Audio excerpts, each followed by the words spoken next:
The air on Mustafar hung heavy, thick with ash and the acrid scent of molten rock. Above the raging rivers of fire, two figures stood silhouetted against a perpetually burning sky, their faces illuminated by the searing glow. One, a man we knew as Obi-Wan Kenobi, stood with a heavy heart, his brow furrowed not just in concentration, but in profound sorrow. The other, Anakin Skywalker, his former padawan, his brother, now a vessel of pure, untamed rage, his eyes burning with a dark fire that mirrored the hellish landscape around them. This wasn't merely a battle, it was the tragic culmination of a brotherhood shattered, a trust betrayed, a love twisted into bitter resentment. Obi-Wan had come, compelled by duty, yet tormented by the intimate knowledge of the man he now faced. He knew Anakin's every move, his every tell, his every strength and weakness. And in that lay the crushing weight of his predicament. He wasn't just fighting a Sith Lord, he was fighting the boy he had raised, the friend he had laughed with, the brother he had sworn to protect. The clash began, not with a roar, but with the hiss and hum of ignited lightsabers, an eerie prelude to the symphony of destruction that unfolded. Their sabers, blue and green against the fiery orange backdrop, wove a desperate ballet of devastation. Every parry, every thrust, every block was not just a physical maneuver, but a painful echo of their shared history. There was the familiar sweep of Anakin's aggressive forms, honed over years under Obi-Wan's tutelage, now corrupted by the dark side. And there was Obi-Wan's measured, defensive stance, each deflection a desperate plea for reason to return to those tormented eyes. You could almost feel the emotional weight behind each blow. Obi-Wan fought with a desperate restraint, a hope, however faint, that he might yet pull Anakin back from the precipice. But Anakin, fueled by his delusions of betrayal, by his fear and his nascent rage, fought with a savage intensity, seeking to obliterate the very past that bound them. The ground beneath them trembled, not just from their impacts, but from the raw power of the dark side that pulsed from Anakin, threatening to overwhelm everything. They moved through the smoke and fire, across precarious platforms above bubbling lava, each step a testament to their skill, and each moment a deepening tragedy. As the duel raged, it became clear that this was not a contest of equals in spirit. Obi-Wan sought to subdue, to save.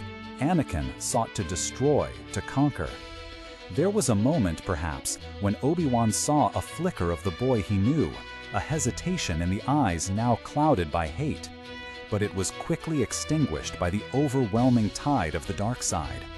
The duel escalated, faster, more desperate, as the environment itself seemed to conspire in their downfall.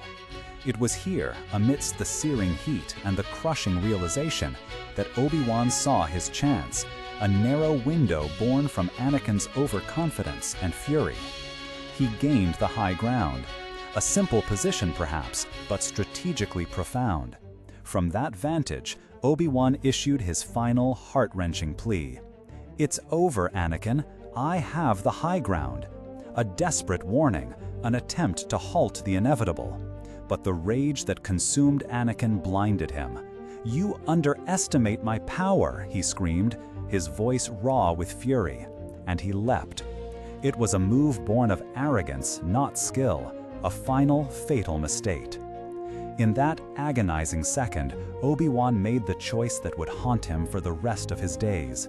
With a precise, devastating sweep of his blade, he severed Anakin's limbs, bringing the duel to a brutal, abrupt end.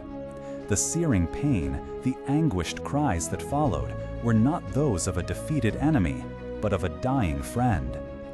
Obi-Wan stood there, his lightsaber extinguished, his chest heaving, not with the triumph of victory, but with the hollow ache of profound failure. He had dismembered the man he once loved, left him burning on the shore of a lava river, a broken, twisted husk. There was no joy, no sense of accomplishment, only the crushing weight of what he had been forced to do. He couldn't bring himself to end it completely, perhaps a final flicker of the Master's love for his fallen apprentice. As he turned away, leaving the screaming, burning remains of Anakin Skywalker behind, his own spirit was shattered by the devastating cost of his duty. This was not a triumph. It was a moment of agonizing grief, a testament to the tragic price of war and the unbearable burden of loss. The duel on Mustafar was more than just a fight. It was a defining moment for the entire galaxy, and certainly for Obi-Wan Kenobi. It stripped away his hope, his innocence, and his trust, leaving him with an immense sorrow that would shape his every future action.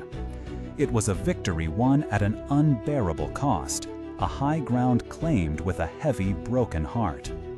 We often think of victory as something celebrated, something that brings joy or relief.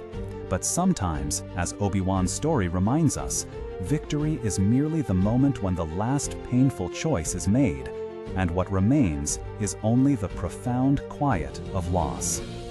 We'd love to hear your thoughts on this pivotal moment. How did you feel watching Obi-Wan's heartbreaking decision? Share your reflections in the comments below. If you found this story compelling, please consider liking this video and subscribing for more explorations into the epic tales that shape our sacrifice and duty. Thank you for listening.